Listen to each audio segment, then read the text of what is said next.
right, welcome back, everyone, to the Fit2Fat2Fit Experience podcast. It's me, your host, Drew Manning, and today I have a special treat for you because I have not done this in a long time, but I brought back my ex-wife for a special episode. Lynn is joining me for today's episode with a good friend of ours who actually she met, and that's why I had her on because she knows him, Kwame Stephens, and we talked to Kwame about his story because he's actually helped Lynn with self-defense classes.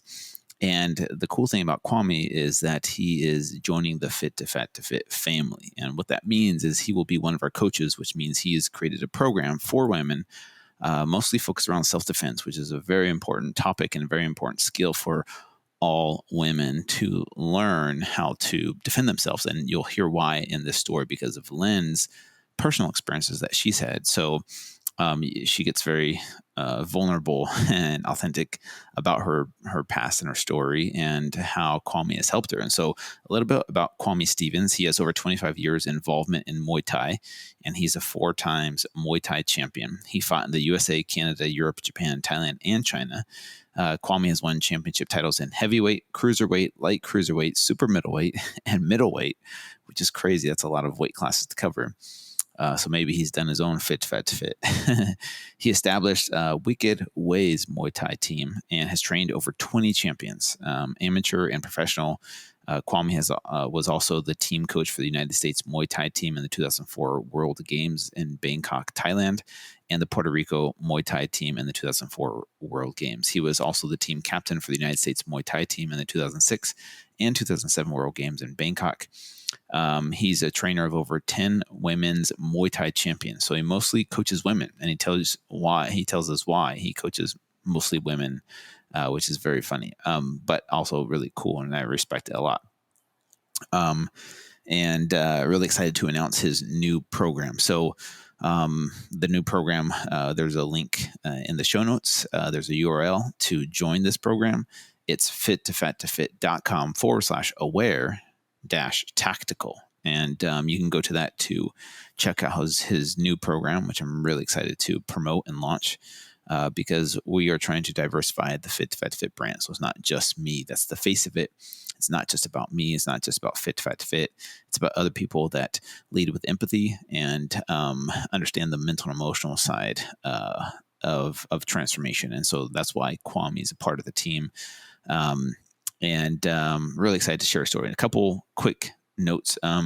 There are some technical difficulties towards the end. The camera, this camera actually, the battery died, but we were pretty much wrapping up anyways, and it was the episode was pretty much done. So just that little technical difficulty that we had, but it should be fine. Before we jump into the podcast, this episode is brought to you by Complete Wellness, which is my supplement brand. Go to CompleteWellness.com to check out our full lineup of keto-friendly products, but also just general health and wellness products. We have a whole array of different types of supplements that all taste amazing. No artificial sweeteners, very affordable prices, but the highest quality ingredients that we could possibly fit into these products. I think if you go check it out, you will not be disappointed. We just relaunched our probiotics, which have 50 billion CFU, which is amazing, in one pill per day, which is also amazing that we've done that. So we've rebranded the probiotics, and if you go to CompleteWellness.com and you use the code podcast, PODCAST, you'll get 20% off your order. So check that out. Also, we are getting low on inventory of our white chocolate peppermint MCT oil powder. So this is a limited run that we did just for the holidays because white chocolate peppermint is amazing and tastes amazing. And we nailed it with this flavor. So if you love MCT oil in your coffee, go check out the MCT oil powder, the white chocolate peppermint flavor. You will not be disappointed. I promise you. It's great. It's a great flavor for the holidays. Like I said, limited supply. So hopefully it's not all sold out by the time you go order, but go check it out, CompleteWellness.com. But with that, let's hang out with Kwame Stephens and also with Lynn Nordstrom. It'll be a really, really fun time, I promise. Kwame, welcome to the show. How are you doing today, man? I'm above ground, so I'm good. I love that. I love your attitude. So you have, a ton of experience in the Muay Thai world. I'm so curious to know how you even got started in the Muay Thai world. So tell us a little bit about your story and your background and how you got into Muay Thai. Easily, just like every other kid, I saw Bruce Lee. and I saw those Yes. movies. And of course, when all the kids see the Bruce Lee movies, they run outside and try to kick each other, and then realize nothing that you saw worked. And then I went into karate, and Mhm. I was a very, what was the word, obnoxious kid. And so it always threw me, because when you go into the karate schools and you see that the instructor was this huge guy and the black Mhm. belt wasn't doing anything but holding up the pants, and I was just that little annoying kid, so I would talk all the time. And when they would say, "Okay, do a push-up," I'm like, "You can't do a push-up." Yeah, I was that kid. But doing the karate, I found out, like, in my first tournament, I kicked the kid in the legs because, I had seen Muay Thai, but I was studying karate. I got Yeah. disqualified, and I think I was around 12, so I started crying because I lost. Um, well, Muay Thai, seeing that, I was like, wait a minute, you can hit, you can knee, you can elbow. How come I can't do this in this tournament? And so that kind of shifted me to the more realization, because, like, I wanted to hit someone. Not that Yeah. I was a violent kid, it just looked really, really cool. Yeah. And so that pretty much started my journey on it. But to be honest, I really didn't get serious until um, probably my last year of high school, and then going into college is when I got really serious about it, because opportunities started to come up as far as travel. I'm a kid from the West, from Chicago, South Side Chicago, on the ghetto. Wow. So the Yeah. thought of being able to travel the world was something that just never happened. And Muay Thai provided that for me. That is That's so cool. And your amazing. parents were supportive of you doing Muay Thai, right? Oh yeah, because it Okay. was basically, I wasn't on the streets. And the thing is, when you're doing Muay Thai, in all honesty, you're too tired to get in trouble after your training. There is no Good energy to get stuff in with all of trouble. our kids' activities. Yeah, Yes. yeah. You go to bed. You're done. But like I said, I got very serious in college because I had to learn about diet and everything. And to be honest, my education on diet was horrible. I didn't know anything, so I was just a poor college kid. So my diet was rice and chicken hearts, because chicken hearts only cost $1.50. I could afford that, and then a big bag of rice. So there was your diet. Drew That's so cool. Drew could relate to that. I remember when I met him, Yeah. he was eating tuna and rice. That's basically his entire cabinet was tuna and rice. And I was like, "What?" And he's like, "Well, when you're poor and you need to, like, keep that muscle up," he's like, "This is what I eat." I remember thinking, "Oh." My monthly budget for food was $50 a month. I think that's what my budget was. So Oh, yeah. it sounds like you can relate. Yeah. Oh yes, very much so. Yes, yes. So with Muay Thai, obviously you said you started out with karate and then you moved into Muay Thai. Was that where was that what fulfilled you, or did you look into other mixed martial arts, other forms of martial arts that maybe intrigued you, or was there something about Muay Thai that you're like, this is what I want to do?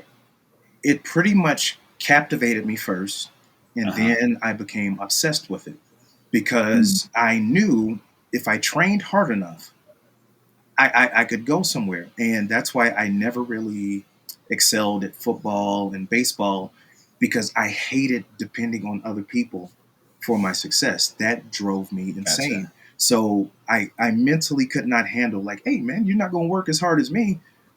I hated that. But once you get in the ring, win, lose, or draw, I have no one to blame but myself. So that way I could be accountable. And when I don't want to run, then that paranoia of, oh my God, my opponent is running, get up. So I that just drove me, because it was something that I had complete control over, and I couldn't blame anyone for anything. Anything that went wrong, and that's on me. And that is, I appreciate that. I think that's a good training it's good training for life as well, because sometimes in life we want to blame other people, and sure, maybe we've been dealt bad cards or maybe had horrible things happen to us that are outside of our control. But at the end of the day, you are responsible. We have to take extreme ownership of our life. And I think that's maybe a great life lesson that can be taken away from this is like, you're in charge of your success, your happiness, those kinds of things. And it sounds like Muay Thai taught you that at a young age, that it's up to you. Once you're in the ring, like, you can't blame your coaches. You can't blame, anyone else. It's all on you, right? Exactly. And I tell you, being in Thailand, when I got to the point where I wanted to complain about something, I'll never forget it. I'm in Bangkok and I'm going down the street, and there's a family living under the highway in a refrigerator box. And so as soon as I wanted to complain, I went and I'm looking at them and I just did, shut up. Like, they're living in a box. You got to travel to Thailand. Shut up.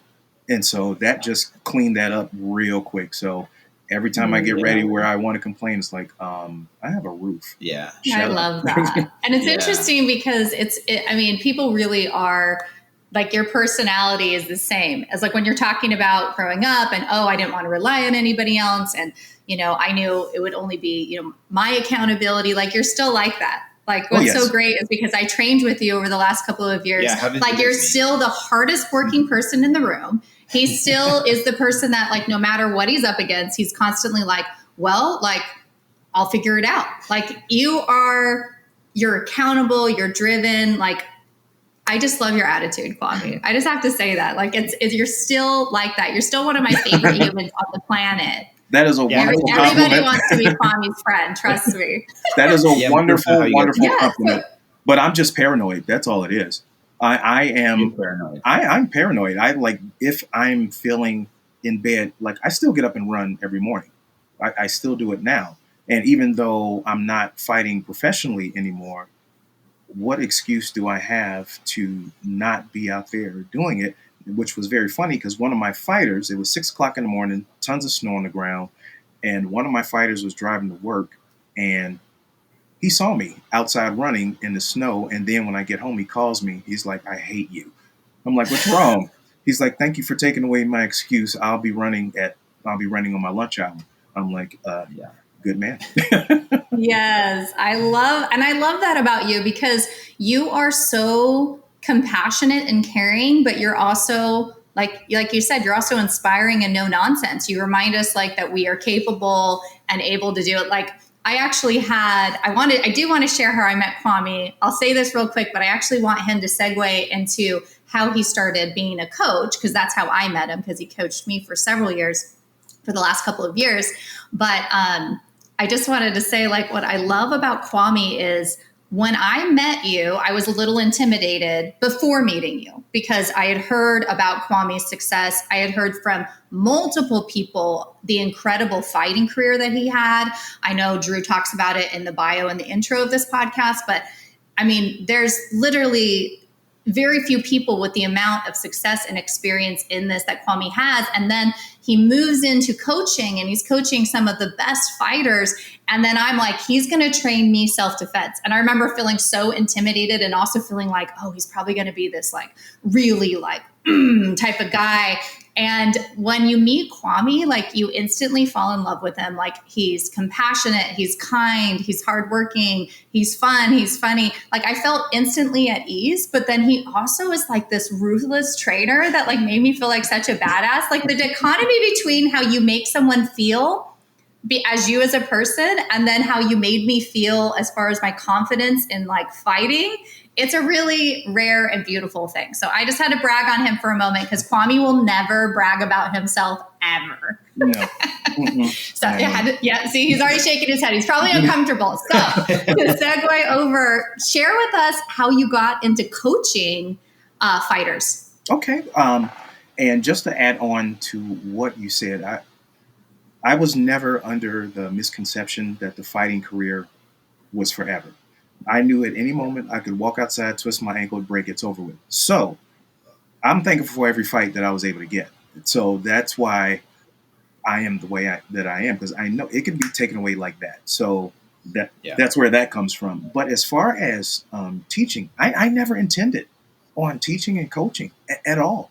It was by mistake. I was actually in the boxing room at my college, and it's a small room that pumps in heat, so it's usually like 120 in there, and I'm in there just banging away, getting ready for a fight, and these two girls walk in, And they just come up and say, hey, we've been watching you. Can you show us that? And I'm like, what? Because right down the box room, no one knows anything. The only thing you can do is here. There are no mirrors. There's no windows. But further down, there's a huge karate demonstration. They had groups and all of that. And I was just in there by myself. And they asked me if I would show them that. And I'm like, why? And they just wanted to try it because they always saw me in there, but they were too scared to say anything because I guess I had the mean mug face on. And I said, well, if you're brave enough to just walk up to me and ask me that, like, at least I can do is try. I said, I've never taught anyone before. One of those girls ended up being one of my fighters because she just got addicted to it and liked it. And it was just good to see a progression. And then I started figuring out I actually like helping people more than I do fighting. Like, don't get me wrong, fighting was for me personally, but seeing someone else, seeing the light come on actually feels better than any award that I've ever gotten in fighting. So that kind of got me addicted to it. Like, oh, this is cool. And then what's very weird is just women just learn faster. And that was one of the things that I learned because I could show the guys and it would take forever. And for some reason with women, they dial in immediately. Like, okay, you have this knowledge. Show me. I'm going to listen. Go. And I can just give them direction and it's like, boom, light bulb goes. But, with the fellas, because we are testosterone guys, like, but yeah, I saw this guy do it this way. Like, yeah, but you're not that guy. You don't have that talent. But with the ladies, it was just, okay, show me how to do it. And just seeing that growth happen just made me get addicted to teaching it and seeing people get better and better. And it's brought me more happiness than it did fighting. Don't get me wrong. I love knocking people out. But with that being said, it feels better seeing people feel stronger, get better, and and just and have that confidence. They get a little swagger with their walking, and I like that. I love that. How long have you been coaching, by the way? I was 21 when I started, so yeah, that's over 25 years. Oh my gosh, over 25 years of coaching. Well, it shows because we're trying to guess your age. Because you're young. I know he's like eternally youthful and handsome. I know he was asking me, and I'm like, I don't know. He looks really young to me. So here we go. Good genes, man. 50? Yep. 50 what? 50? 50. Wow. Whoa. Okay. Well, Kwame looks good. What can we say? What can we say? Well, I would love to share then how I met Kwame. Yeah. And by the way, just part of this, especially because I know, and I'm hoping a lot of women are watching this because this is really, even though this Kwame and his training program that he's doing and all of his history, it is useful for both men and women.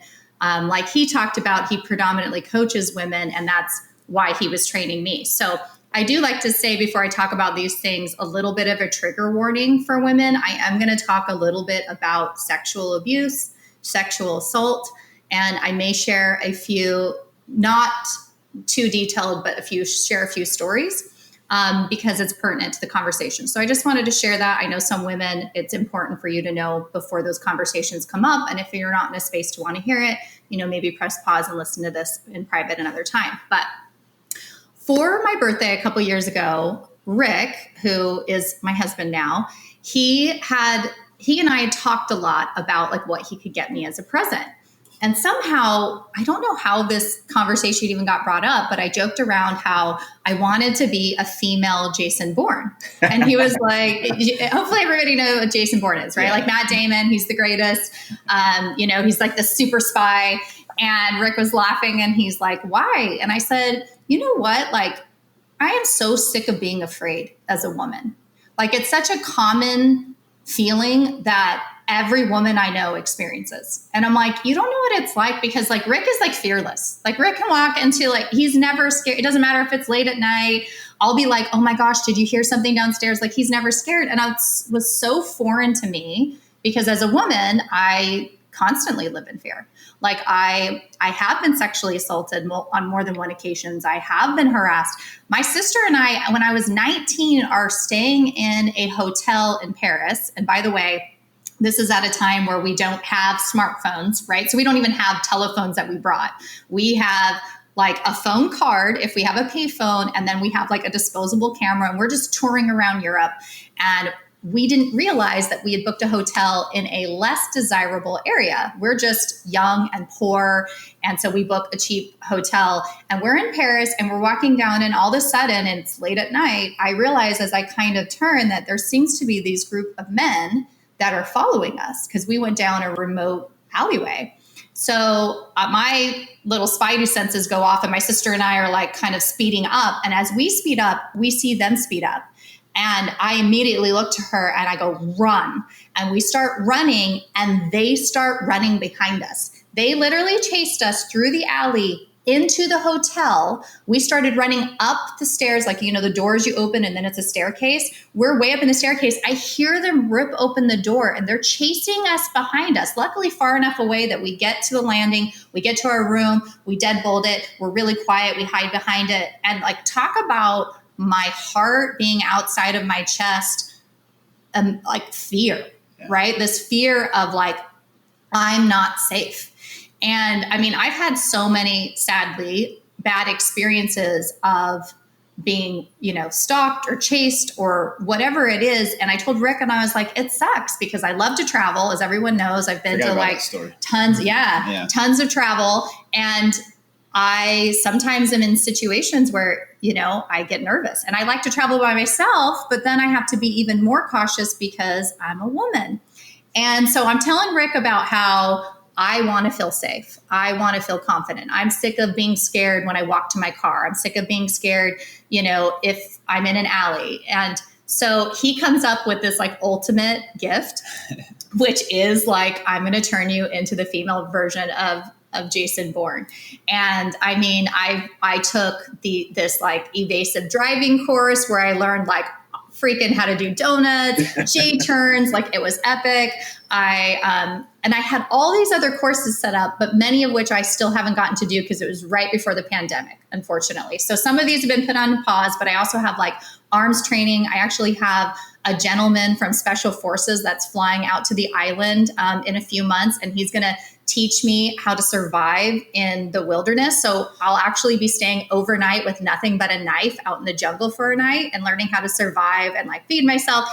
And this gets me over to Kwame. The biggest thing was I wanted to learn how to defend myself. I wanted to learn self-defense. And so Rick had known of Kwame through the fighting world. They had known each other for years, and he knew that he was the best of the best. And so he's like, hey, I hired this guy that's going to be teaching you how to fight and some self-defense moves. And by the way, I had taken a couple different self-defense courses in the past that were also good, but nothing like Kwame, which was why I was like, after training with him, and we'll talk a little bit about this, but after training with him over the next couple of years, I was like, Kwame, you have to create a program where you can teach the masses, because I want every single woman to learn these skills. I want every single woman to learn how to defend herself so that she can have more confidence. So she's not always living in fear. So she's not scared. Wow. So that's a really cool story of how you guys met. And I think all of us are looking forward to you becoming Lynn Bourne at some point. So we want updates on that. I'll still be working with Kwame. I'm going to just keep bringing it to the next level. So Kwame, tell us a little bit about this program that you've created and what it entails. Okay. Honestly, it was inspired by Lynn, because it wasn't something that I was thinking about. But, you know, when you have someone like Lynn say, hey, you need to do this and get this out there to ladies, I'm listening. And so she really got me thinking. And then, of course, hearing her situations that she's been in, and then seeing the situations, unfortunately, every day on the news, there's something. And so it just started to weigh on me a bit, because it's either you hate to see it or you do something that you can at least try to help. And so that's where this came from. And so we're basically working in tiers, because what I want to do is basically in the program, once it begins, just to equip people with just the basics of, punching, kicking, kneeing.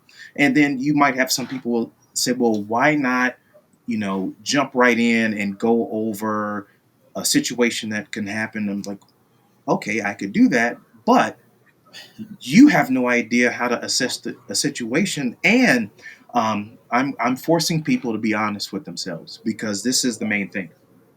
If you can't run 3 car lengths without being tired, there's a problem. Because if you can't run 3 car lengths without being tired, just to account for adrenaline, if you have to run, if you can't run, what's the other alternative?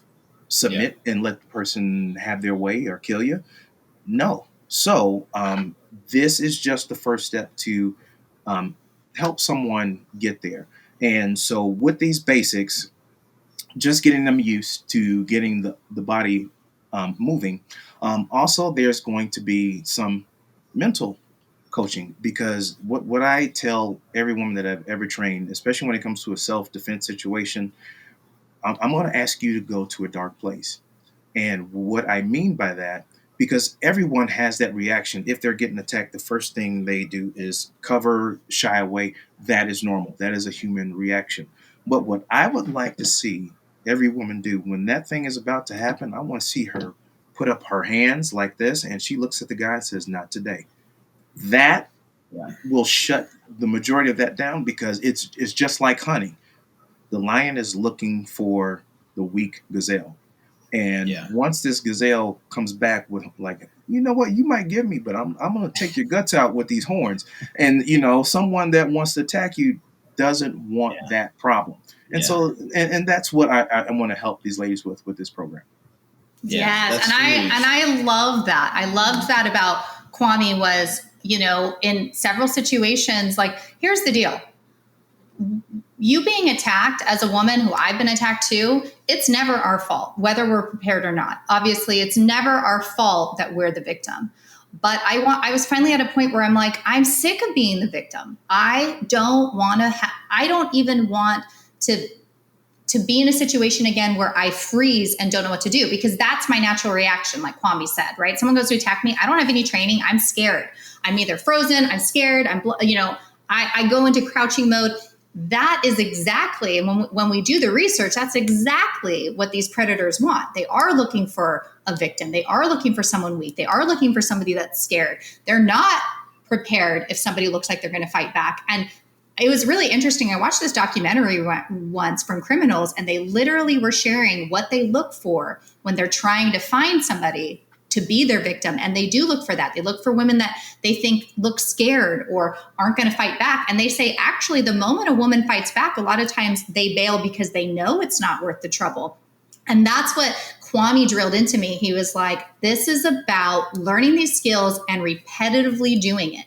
Because then when you're in a situation, instead of freezing, you react. And we want you to react. We want you to go to the space. We want you to go to like, I'm going to rip you apart. We want you to get to that space, which I hadn't thought about it, but it's true. We're creatures of habit. And unless I practice these moves, unless I'm thinking about what I would do in these scenarios, which I hadn't even considered until Kwame walked me through, which he does in his program too. What would you do, for example, if you are working in a high-rise building and you're about to go out to your car? Those are things, as a woman, we worry about going into these underground parking structures, but he brought up things I hadn't even thought about, like what's your shoe wear? Sounds like if you're at the office, maybe you're in high heels. You definitely want to have a pair of sneakers in a bag to replace before you walk into that carport, because you're not going to be running away or very mobile if you're in high heels. It's little things that Kwame thought about, and he literally created a whole list of questions and things for me to be aware of that made me think, this is exactly what women need. We need these tools. We need to know how we react so that we can react, so that we can hopefully drive this predator away before we get hurt. Yeah, I think that's huge, Kwame, that you've been able to do that, because I think on the military level, this is what they are trained to do, that they are programmed in their brain to react a certain way, not the natural human instinct of like, which could be, frozen, like freezing or running away, but like reacting thoughtfully and being able to calm yourself enough to be present in that situation of like, okay, this is what the training is. And then it kicks in. It's almost like you don't even have to think about it. You just do it. And so if you could do that to your average, soccer mom out there, or, 10-year-old, 12-year-old girl, if they could learn these techniques, it'll be huge if this ever happens. Hopefully it never happens. Right. But if you're not prepared, then, obviously, we don't want to think about that, but this is great work that you're doing. It's that mental challenge, because you can have all of the tools in the world, but if you're not mentally ready to use them or even know how to use them, then there's a problem. So what I try, and I go by that old Japanese proverb, if you go into battle willing to die, surely you'll live. But if you go into battle trying to survive, surely you won't. So if I can get in, and I do that one-on-one with a lot of ladies to get them to understand, like, look, and it's just like fighting. I've accepted the fact this is going to hurt when I get into this fight, when I go into the ring. I understand I can get knocked out. I understand my bones could get broken. I had my nose sliced off in the fight. But really? But I'm no model, so I don't care. But I knew that is part of it. So if I can get you to this place, like, understand, like, you are going to be scared. You are going to be terrified. Now use it. Because now what does that mean? Does that mean you're going to throw 50 techniques and hope it knocks this person out? No. This means, and I know this is going to sound horrible, this means if you're on your back and you put your hand in his mouth and you yank out his mandible, you do what is necessary to get it done. You turn into a human pit bull. You bite that neck, pull that ear, and we elbow him in the face. We do what must be done, because my only concern is the same for my fighters. I have one job. I have to get them back to their family. That's it. Of course, I want them to win. But with that being said, I have one job. I have to make sure they're ready, so when they're out of the ring, they go back to the family. Same thing in a self-defense situation, or in the way I like to do it, self-preservation. You have one goal: get back to your family. Period. I don't care what happens to that other person. You come first. Get back to your kids and enjoy your home.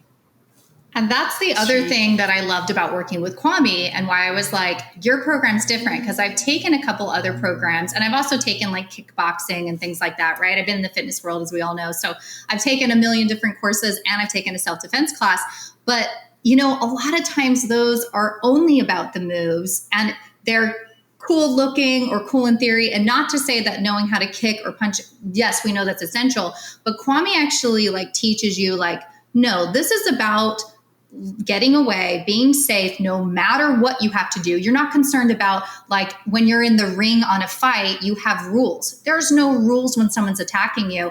And the techniques that Kwame taught me to debilitate my predator and things like that, I was like, oh, these are things I haven't learned before. And I can see how ruthless it is. And it should be, right? You're being attacked. You should be as ruthless as you need to be to get away and to protect yourself. And that's what I loved about Kwame, is he was like, we're going to that place. We're not worried about, like, oh, you hit him too hard and crashed his windpipe. He came to attack you. You crashed his windpipe. You need to crash his windpipe. So he's on the ground trying to breathe while you get away. So it's so true. I love that it is a different mentality than just taking a kickboxing class or just being a fighter. This is life or death, and you train like that. You had the girls learn. Oh yeah, I had Kalea learn the crush the windpipe move, which, by the way, the smallest person can take the biggest man down with this move. I remember one time, I can't remember where I was, but I was with a group of friends, and a guy was kind of being a smartass about it.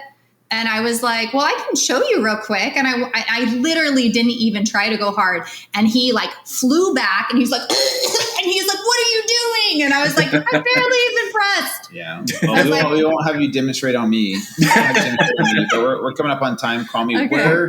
Where can people find you on social media? So really quick, the URL is fit2fat2fit.com aware-tactical. And we'll have a link in the show notes. But where can people find you on social media, Kwame? That's going to be the majority of where they're going to find me. Okay. Fit2Fat2Fit. But I also have my Wicked Ways Muay Thai program on Instagram. I love it.